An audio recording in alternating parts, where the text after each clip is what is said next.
একমাত্র হরি কথা, কৃষ্ণ কথা পারে আমাদেরকে ঠিক জায়গায় রাখতে। সাধুর নৈকট্যে এসে চার্জ নিতে হবে। সাধু চার্জার সদৃশ।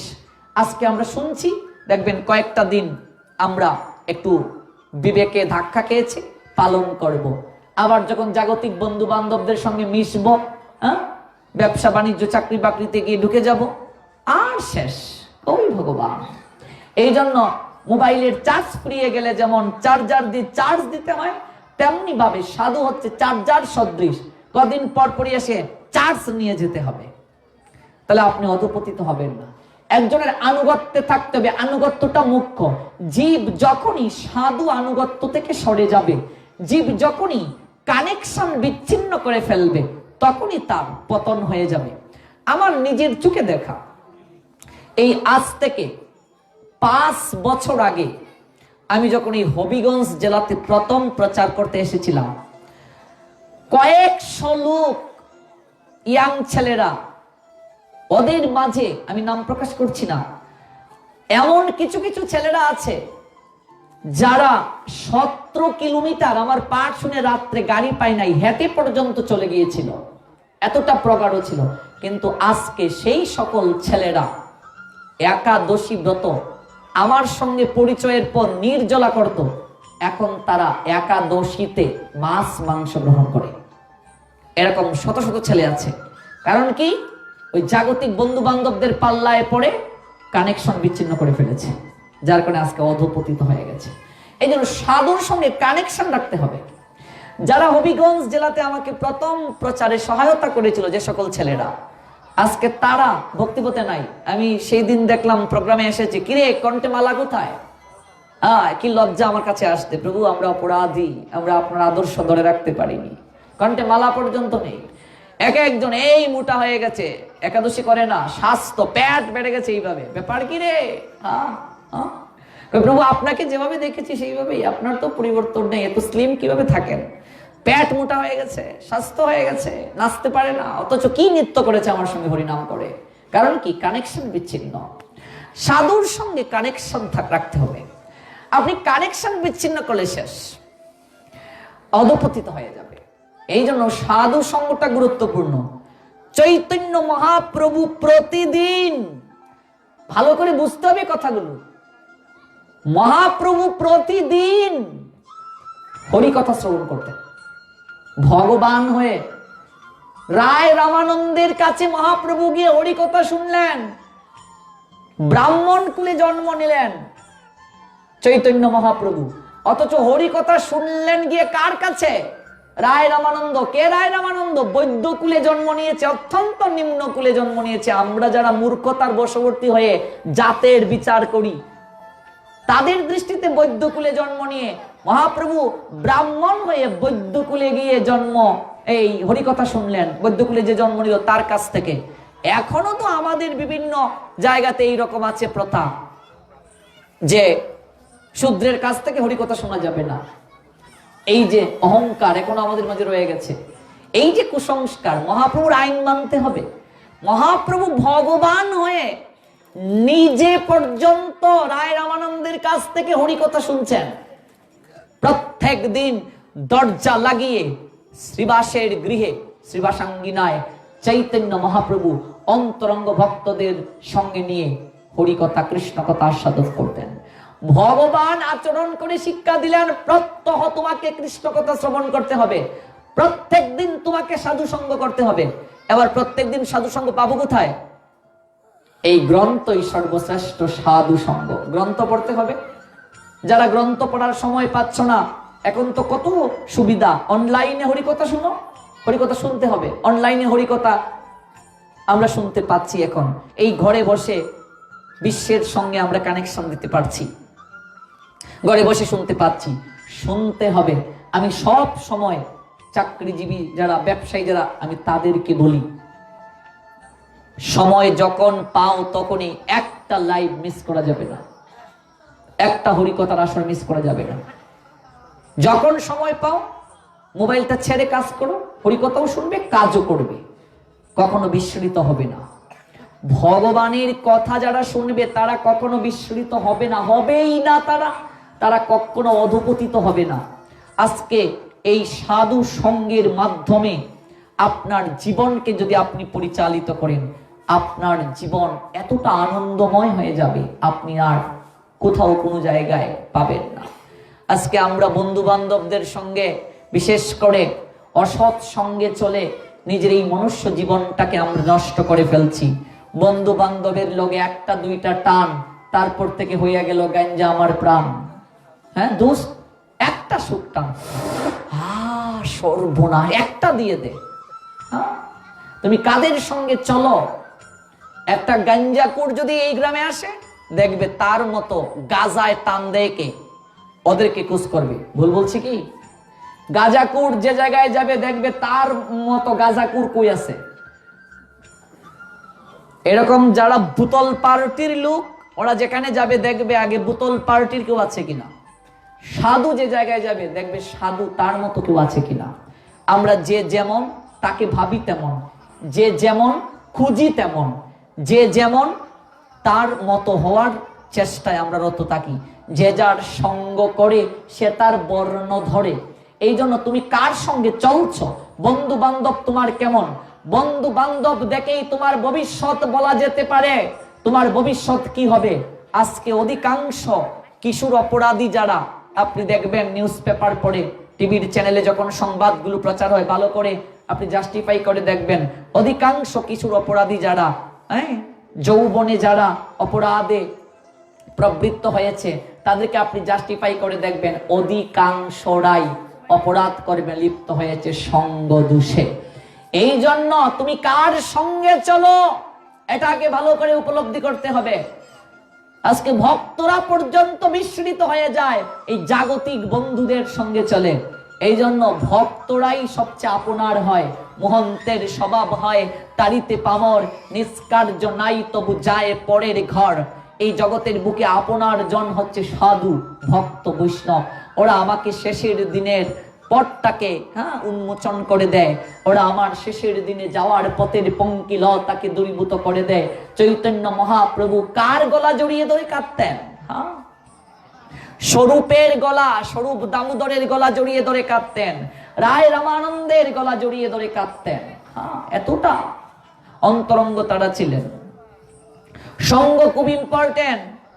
তোমার অন্তরঙ্গ বন্ধু বলে তুমি তাকে ভাবছো, ভেবে দেখো সে তোমাকে কতটা পরিবর্তন করতে সহায়ক ভূমিকা পালন করেছে, না তোমাকে অধপতিত করেছে সে। আজকের দিনে যেমন বাত ছিটালে কাকের অভাব হয় না, তেমনি টাকা পয়সা থাকলে বন্ধু বান্ধবের অভাব হয় না। কিন্তু প্রত্যেকেই বসন্তের কোকিল, দুধের মাছি, শরতের শিশির, সুখের পায়রার নিয়ায়। একবার ভেবে দেখো, তুমি যখন তাদের চাহিদা মেটাতে পারবে না, তোমাকে পাত্তাও দেবে না। প্রকৃত আপনার জন হয়, এই শাস্ত্র জানিয়ে দিলেন, কৃষ্ণ ভক্ত। কৃষ্ণ ভক্ত প্রকৃত আপনার জন। প্রহ্লাদ মহারাজের চরিত্রটা পড়ে দেখো। এই প্রহ্লাদ মহারাজ যখন ভগবান নৃসিংহদেবের স্তুতি করলেন, সমস্ত দেবতারা প্রহ্লাদকে অনুনয় করছেন, আজকে উগ্র নৃসিংহ রূপ যদি শান্ত করতে হয় ভগবানের, হে প্রহ্লাদ তুমি কেবল প্রার্থনা করো, তোমার প্রার্থনা শুনেই এই উগ্র ভগবানের রূপ শান্ত হবে। কারণ ভক্তের কাছে ভগবান দুর্বল। ভগবান যতই শক্তিশালী, যতই কঠোর হন না কেন, ভক্তের কাছে ভগবান একেবারে দুর্বল। প্রহ্লাদ মহারাজ যখন স্তুতি করতে শুরু করলেন, ভগবান শান্ত হলেন। বলো প্রহ্লাদ, তুমি আমার কাছে কি বর চাও? প্রভু গো,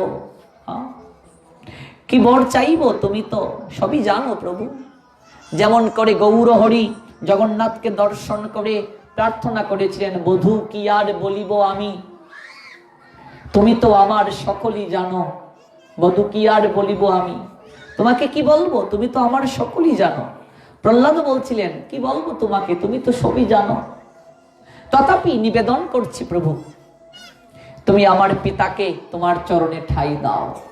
কল্পনা করা যায়, যে পিতা পাথর বাঁধলো বুকের মাঝে, সাগরে নিক্ষেপ করলো, পর্বত থেকে ঢিল মেরে ফেললো, অগ্নিকুণ্ডে নিক্ষেপ করলো, পাগলা হাতির পায়ের নিচে পেষ্টন করালো, অত্যন্ত কঠিন শাস্তি দিল প্রহ্লাদকে, বিষ পান করে হত্যা করার চেষ্টা করলো, সাপের কামড় দেওয়ালো, ভক্তি যাজনে বাধা প্রদান করলো। অথচ সেই প্রহ্লাদ পিতাকে মুক্তির জন্য ভগবানের কাছে বললেন।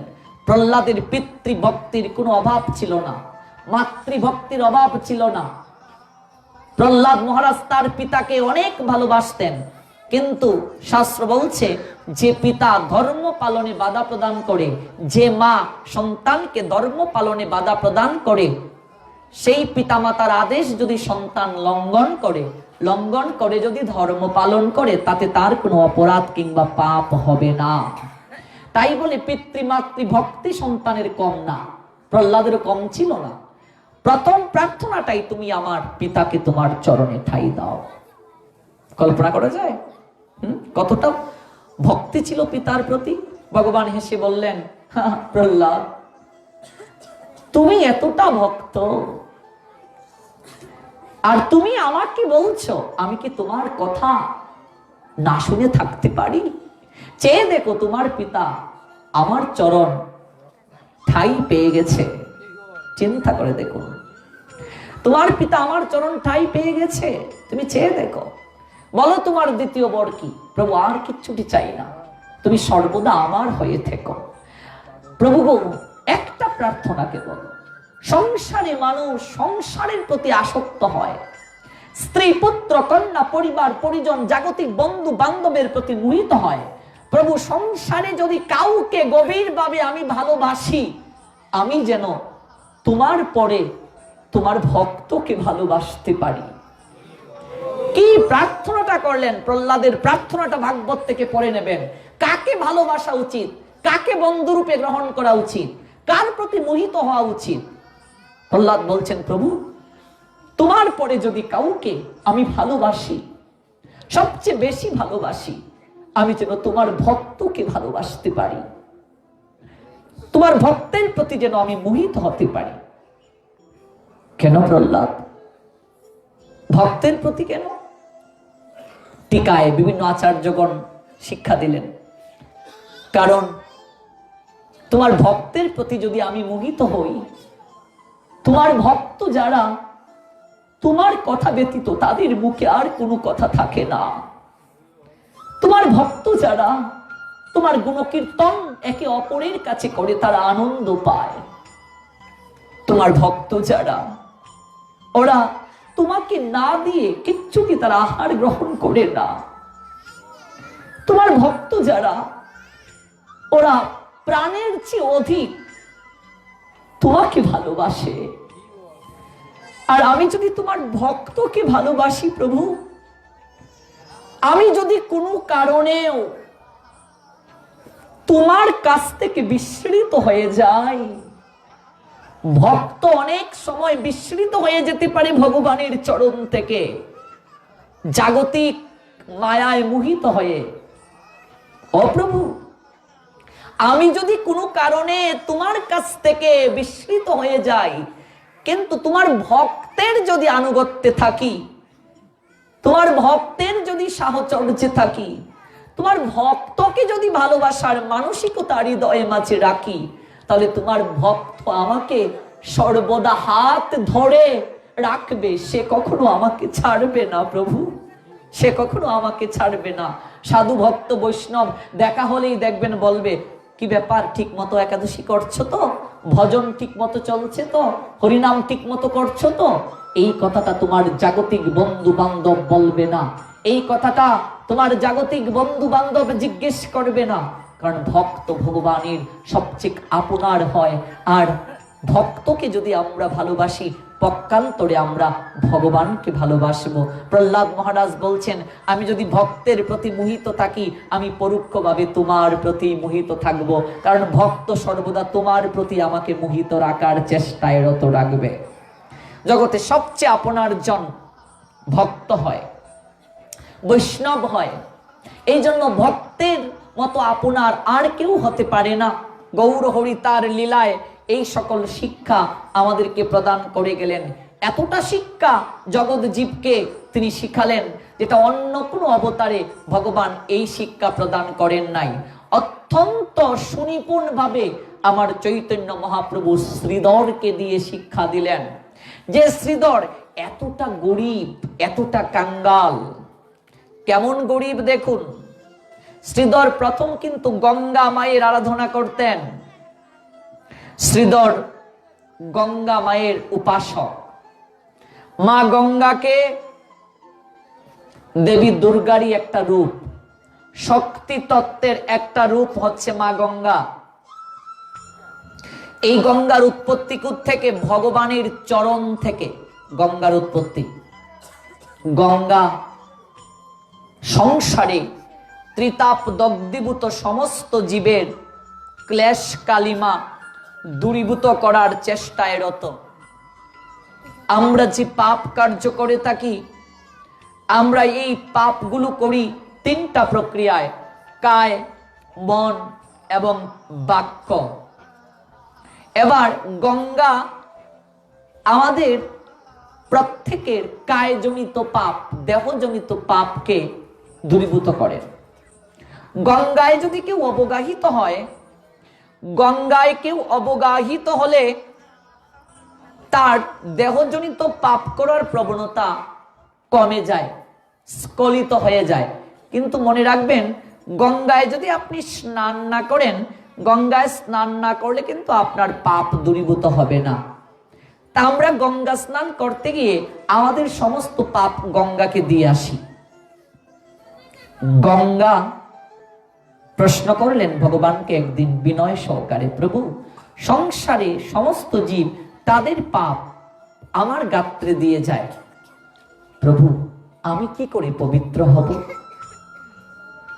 ভগবান বললেন, গঙ্গা দেবী, ওহে দেবী, শুধু পাপী তাপীরাই তো তোমার গাত্রে অবগাহিত হওয়ার জন্য আসে না, অনেক সাধু ভক্ত বৈষ্ণবেরাও আসে স্নান করতে। কোন সাধু, কোন ভক্ত, কোন বৈষ্ণব যখন স্নান করতে আসবে, অবগাহিত হতে আসবে এবং তার চরণ ধুলি যখন তোমার অঙ্গে পড়বে, হে দেবী, তুমি একজন আচরণশীল সাধুর ভক্ত বৈষ্ণবের চরণ ধুলি পেয়ে তুমি তৎক্ষণাৎ পবিত্র হয়ে যাবে।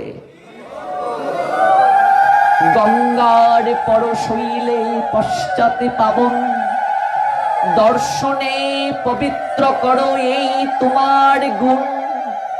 গঙ্গায় স্নান করলে পবিত্র হবে।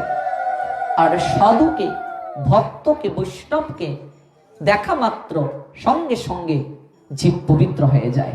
এই জন্য প্রহ্লাদ বলছেন, আমি যদি মোহিত হই, যদি কাউকে সবচেয়ে বেশি ভালোবাসাটা আমি দিতে চাই, আমি যেন তোমার ভক্তকে দিতে পারি, সাধুকে দিতে পারি, বৈষ্ণবকে দিতে পারি।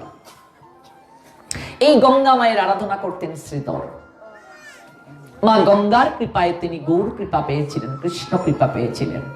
আমরা যারা দেবদেবীর আরাধনা করছি, যদিও ভগবান বলছেন অবিধিপূর্বক সেটা আমার কাছেই আসে, এই দেবদেবীর আরাধনা আমরা যারা করছি, ওই দেবদেবীর আরাধনা করতে গিয়ে আমরা যেন সেই দেবদেবীর কাছে কৃষ্ণ ভক্তি ভিক্ষা করি। আর বর্তমানে দেবদেবীর আরাধনাটা তামসিক, রাজসিক পর্যায়ে চলে গেছে। কদিন পর সরস্বতী পূজা, যেভাবে প্রতিমাগুলোকে নির্মাণ করা হয়, শাস্ত্রীয় কোনো আচারকে মানা হয় না, যেভাবে বিভিন্ন মণ্ডপগুলোতে আধুনিক গান বাজিয়ে, মদ খেয়ে, অর্ধনগ্ন হয়ে নাচানাচি করা হয়, পূজার সম্পূর্ণ ভাব গাম্ভীর্যের দিকে আমাদের দৃষ্টি নেই। সেই প্রতিমাতে মা অবস্থান করেন কিনা সন্দেহ। কাজেই সাত্ত্বিকভাবে পূজাটা করতে হবে। এবং সেই দেবদেবীর প্রতি যারা একেবারে নিজের মনকে নিবেদিত করে ফেলেছেন, যাদের আর সম্ভব নয় সেই জায়গা থেকে মনটা উঠিয়ে আনা, যেমন শ্রীধর গঙ্গার প্রতি মন প্রাণ সব সঁপে দিয়েছিলেন। গঙ্গা কৃপাতেই তিনি কিন্তু গৌর কৃপা পেয়েছিলেন, কৃষ্ণ কৃপা পেয়েছিলেন। কাজেই সেই দেবদেবীর কাছে কৃষ্ণ প্রেম ভক্তি ভিক্ষা চাইতে হবে। কারণ ভগবান বলছেন, আব্রহ্ম ভুবনাথ লুকা পুনঃ আবর্তিন অর্জুন মামুপেত্য তো কন্তেয় পুনর্জন্ম ন বিদ্যতে। আপনি যত লোকেই যান না কেন, ব্রহ্ম লোকেও যান না কেন, আপনাকে সেই লোক থেকে পুনরায় ফিরে আসতে হবে ভগবানের কৃপা যদি না পান। কৃষ্ণ চরণ যদি লাভ করতে না পারেন, কৃষ্ণ কৃপা যদি লাভ করতে না পারেন। মা গঙ্গার কৃপায় শ্রীধর পেয়েছিলেন সেই অমূল্য সম্পদ, গৌর কৃপা, গৌর চরণে প্রেম পীযুষ। কিভাবে পেলেন দেখুন, শ্রীধর অত্যন্ত গরিব, ভাবলেন সংসারকে প্রতিপালন করার জন্য একটা তো কর্ম করা প্রয়োজন, আমি কি কাজ করব, কি ব্যবসা করব। অতঃপর শ্রীধর কদলী বৃক্ষ লাগাতে শুরু করলেন। কদলী মানে কি? কলা, রম্বা বলা হয় আরেকটা নাম। ওই যে কদলী বৃক্ষ অর্থাৎ কলা গাছ বা কলা বৃক্ষ, এই কদলী উনি কিন্তু একজন দেবী। অভিসম্পাতের কারণে তিনি আসলেন, দুর্বাসার কাছ থেকে অভিশাপ পেয়ে এই কলা গাছ হয়ে জন্ম নিলেন। কাজেই বিভিন্ন অনুষ্ঠানে আমরা দেখতে পাই কলা গাছ ছাড়া হয় না। কলা গাছ কেটে আনলে হবে না, শিকড় সহ তুলে আনতে হবে, মনে রাখবেন। শিকড় সহ তুলে না আনলে যজ্ঞে সেটা লাগবে না। আপনি যত প্রকার যজ্ঞ করুন না কেন, প্রত্যেক প্রকার যজ্ঞেই কলা পাতা ছাড়া হয় না, কলা গাছ ছাড়া হয় না, এটা প্রয়োজন। শিকড় সহ তুলে আনতে হবে। সৃজনী শক্তির প্রতীক হচ্ছে কদলী বৃক্ষ। শ্রীধর কদলী বৃক্ষ লাগাতে শুরু করলেন এবং কলার মুচা, আমরা আঞ্চলিক ভাষায় থৌর বলি, ওই কলার মুচা তিনি বাজারে নিয়ে গিয়ে বিক্রি করতে শুরু করলেন। এদিকে জগন্নাথ মিশ্রের তনয় আমার নিমাই, তখন সন্ন্যাস হয় নাই মহাপ্রভুর। তিনি প্রত্যহ যখন বাজার করতে আসতেন, বাজার করতে এসে ওই শ্রীধরের নিকটে যখন কলার মুচা দেখতেন, তখন শ্রীধরকে বলতেন, কলার মুচাগুলো আমায় দিয়ে দাও। তো শ্রীধর বলতেন, কড়ি দাও। তো বলছেন দেব দেব বলে মহাপ্রভু অনেক দিন কলার মুচা নিয়ে যান আর কড়ি দেন না। তো আরেকদিন শ্রীধর বলছে, আচ্ছা তুমি যে আমার নিকট থেকে এই যে কলার মুচা নিয়ে যাও, আমাকে তুমি কড়ি দাও না।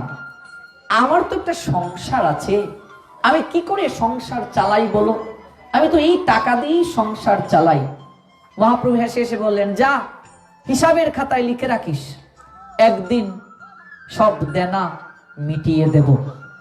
কথাটা যত সহজে বললেন মহাপ্রভু, কথাটা কিন্তু এত সহজ নয়, ভালো করে ধ্যান দিতে হবে কথায়। মহাপ্রভু যত সহজে কথাটা শ্রীধরকে বলে গেলেন, কথাটা কিন্তু অত্যন্ত রহস্যে আবৃত। শ্রীধর রাত্রে গিয়ে ভাবতে শুরু করলেন, কথাটা কি বললেন। হিসাবের খাতায় লিখে রাখবো, সমস্ত পাওনা মিটিয়ে দেবে, সমস্ত দেনা মিটিয়ে দেবে। গৌরহরির কথায় শ্রীধর কিছুই বুঝতে পারলেন না। মহাপ্রভু শ্রীধরকে ইঙ্গিত করলেন, এই জগৎ সংসারে আমরা যারা মনুষ্য দেহ ধারণ করে এসেছি বাবা, প্রত্যেককে একদিন এই ভবের লীলা সাঙ্গ করে একা একা না ফেরার দেশে চলে যেতে হবে। প্রত্যেককে একদিন যেতে হবে, কাউকে চিরদিন এই জায়গায় থাকা চলবে না। মৌটুসি পাট্টা নিয়ে আমরা কেউ থাকতে পারবো না জগৎ সংসারে, প্রত্যেককে একদিন চলে যেতে হবে। কি নিয়ে যাব বলুন, সংসারে কি যাবে গো? অট্টালিকা সঙ্গে যাবে না, ব্যবসা বাণিজ্য সঙ্গে যাবে না। যে দোকানটাকে এত মমত্ব করছো, চোখ বুজে দেখো, চোখ বুজে দেখো, একবার কল্পনায় আনো, আমি যদি মরে যাই আমার এই চেয়ারটাতে গদিতে কে এসে বসবে, ভেবে দেখো। চোখটা যদি খুলে তোমার জীবনে সকাল, না খুললে পরকাল। তুমি ছাড়া চলবে না যদি ভেবে থাকো ভুল ভুল ভাবছো। দেয়ালে টাঙ্গানো পূর্বপুরুষের ছবিটার দিকে তাকাও, তিনি নেই তাই বলে কি তোমার চলছে না? আর তুমি যদি না থাকো এই সংসার চলবে, বাতাস বইবে, নদীর স্রোতের ধারা চলবে, পাখি কুজন করবে, ময়ূর ময়ূরী পেখম তুলে নাচবে, শাকে শাকে ফুল ফুটবে, বৃক্ষ রাজিতে ফল আসবে। এই পৃথিবী যেমন ছিল তেমনই থাকবে। সুন্দর এই পৃথিবী ছেড়ে একদিন চলে যেতে হবে। সমস্ত কিছু আপন গতিতে চলবে। থাকবো না কেবল আমি, থাকবে না কেবল তুমি। ভগবান চাইলে মুহূর্তের মাঝে আমাকে তোমাকে ছবি করে দেয়ালে টাঙ্গিয়ে রাখতে পারে। যাবো তো ঠিকই, কি নিয়ে যাব? সংসারে কি যায় সঙ্গে? শাস্ত্র নিয়ে দিলেন সংসারে কেবল যায় হরি নাম, কৃষ্ণ নাম। পারের সম্বল গো আমার, পারের সম্বল তোমার নামটি কেবল। পারগাটার সম্বল, ভব নদী পার হবার করি, নামের করি। দেখবে মরলে 1 টাকা 2 টাকা 5 টাকা সিকি পয়সা দিয়ে দেয়া হয়। ছোট্টবেলা আমি একদিন মাকে বললাম, ও মা, এই সিকি পয়সাটা কেন গো? আমাদের সিলেটি ভাষায় বলে গুদারা, এপার ওপার পাড়াপাড়কে গুদারা বলে। বলে গুদারা পার হওয়ার জন্য। গুদারা মোড়া বেটা কি করে গুদারা পার হবে? ওই টাকাটা তো শ্মশানেই পড়ে থাকবে। তখন তো বুঝি নাই। শ্রীধরের জীবন লীলা যেদিন পড়লাম সেদিনও ভালো করে বুঝিনি। প্রথম দিন ভাবতে ভাবতে গৌর হরির কথাটা হৃদয়ে ধাক্কা লাগলো। শ্রীধর, হিসাবের খাতায় লিখে রাখো, প্রত্যেক দিন আমরা যে কর্ম করছি বাবা, যমরাজের 2টা চড় আছে, চিত্রগুপ্ত বিচিত্রগুপ্ত। একজন আমাদের মনুষ্য জীবনের ভালো কিছু লিখছে, আরেকজন খারাপ কিছু প্রত্যেক দিন লিখছে। 7 বছরের পূর্ব পর্যন্ত আমাদের কোনো পাপ চিত্রগুপ্তের খাতায় লেখা হয় না, ভালো মন্দের হিসাব নিকাশ হয় না। বয়স যখন 7 হয়ে গেল, 8 বছর বয়স থেকে তোমার সবকিছু লিপিবদ্ধ হওয়া শুরু হবে। এই যে হিসাব চলছে, আজকের রাতের মতো যতগুলো রাত তোমার জীবনে সাধু সঙ্গ, সৎকর্মে, সৎসঙ্গে কাটিয়েছ, এই সব কিছু লেখা হচ্ছে। এমনকি আজকের এই সঙ্গটাও লেখা হয়েছে আমার আপনার প্রত্যেকের জীবনে। এইরকম যতগুলো দিন আসবে, রাত আসবে, লেখা হবে, ভালো কর্ম লেখা হবে। হিসাব প্রত্যেক ব্যবসায়ী দিন শেষে সন্ধ্যা বেলায় হিসাব মিলায়, ক্যাশটাকে মিলায়, কত টাকা হিসাব হলো দেখে, কত টাকা বিক্রি হলো। প্রত্যেক দিন দোকানের হিসাব মিলাই, জীবনের হিসাব কি একদিনও মিলিয়েছি? রাত্রে ঘুমানোর পূর্বে কখনো কি সারা দিনের হিসাবটা মিলাই, আজকে কি করলাম, কতটা সময় ভগবানকে দিলাম? বয়স যদি 40 হয়ে গেল, কখনো কি মিলিয়েছি 40 বছরে কি করলাম, সংসারে আর কদিন বাঁচব? জীবনের হিসাব যারা করে না, জীবনের হিসাব যারা কষে না, জীবনের হিসাব যারা মিলায় না, শাস্ত্র বলছেন সেই মূঢ় কবু নহে মোর প্রসাদেরই পাত্র। সেই মূঢ় ব্যক্তি আমার কৃপা লাভ করতে পারে না। সেই দাম্ভিক কবু নহে মোর প্রসাদেরই পাত্র, সেই অভিমানী ব্যক্তি কখনো আমার কৃপা লাভ করতে পারে না। হিসাব করতে হবে। সারা দিনের হিসাব করো, সারাটা দিন কিভাবে কাটালে। ঘুমানোর সময় একটিবার চোখ বুলাও, কতটা সময় তুমি ভগবানকে দিয়েছ, একটু হিসাব মিলাও, দেখবে একদিন তুমি প্রকৃত মানুষ হয়ে যাবে। সারাটা দিনে 24 ঘন্টায় কয়টা মিথ্যে কথা বললে? মনে মনেই থাক, সেটা কাউকে জানানোর প্রয়োজন নেই। যদি দেখো 100-র উপরে মিথ্যে কথা বলো আজ সারাদিন, আগামীকাল একটু মিথ্যে কথা কমিয়ে নাও, দেখবে এই সময় একদিন না একদিন তুমি প্রকৃত মানুষ হয়ে যাবে, খাঁটি মানুষ হয়ে যাবে। আর যে প্রকৃত মানুষই হলো না, যে খাঁটি মানুষই হলো না, সে তো ভক্ত হতে পারবে না। একজন প্রকৃত মানুষ না হলে কখনো প্রকৃত ভক্ত হওয়া যায় না। আগে আমাকে মানুষ হতে হবে, তারপর না ভক্ত। মানুষ না হলে ভক্ত হব কি করে? শ্রীধর, হিসাবের খাতায় লিখে রাখো, একদিন মিটিয়ে দেব। হ্যাঁ, মিটিয়ে দিয়েছিলেন, শ্রীধরকে মিটিয়ে দিয়েছিলেন গৌর হরি। এই জগৎ সংসারে প্রত্যেককে ভব নদীর পার গাটায় গিয়ে দাঁড়াতে হবে। আমি আগে এসে খাটে রইলাম বসে, সে যে পিছে এসে আগে গেল, আমি রইলাম বসে। হরি, দিন তো গেল, সন্ধ্যা হলো, পার করো আমারে। দিন জীবন থেকে গণার দিন চলে যাচ্ছে মা। জীবন বেলা পূর্ব আকাশ থেকে পশ্চিম আকাশে চলে যাচ্ছে। একটা দিন যাওয়া মানে আমার মনুষ্য জীবন থেকে একটা দিনের অস্ত হওয়া। ভেবেছি কখনো?